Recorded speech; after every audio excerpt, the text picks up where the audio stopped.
we're going to begin with that breaking news. The Attorney General saying Donald Trump falsely inflated his wealth by billions of dollars to enrich himself and his family. The civil suit comes a month after Donald Trump invoked the Fifth Amendment, refusing to answer questions on the charges. Attorney General Letitia James' lawsuit is the culmination of a 3-year investigation.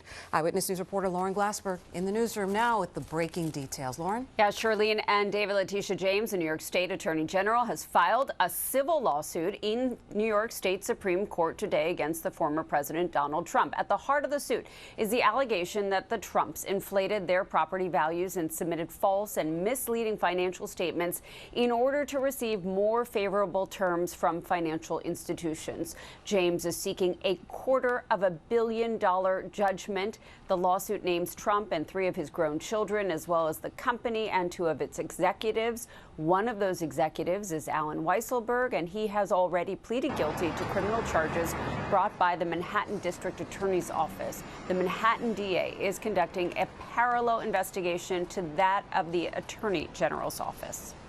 The complaint demonstrates that Donald Trump falsely inflated his net worth by billions of dollars to unjustly enrich himself and to cheat the system, thereby cheating all of us.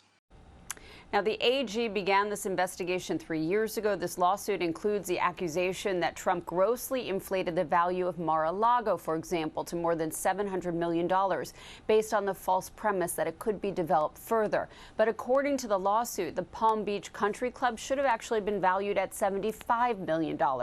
Another example involves rent-stabilized apartments that the AG says were falsely valued at nearly $50 million and not the real value of $750,000. And you'll remember that in August, the AG deposed Trump, who for about 4 hours invoked the Fifth Amendment so as not to incriminate himself.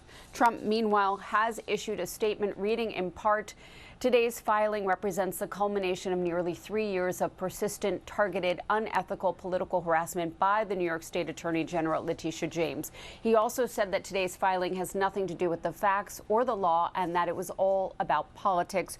We will, of course, have much more on this development later today on Eyewitness News.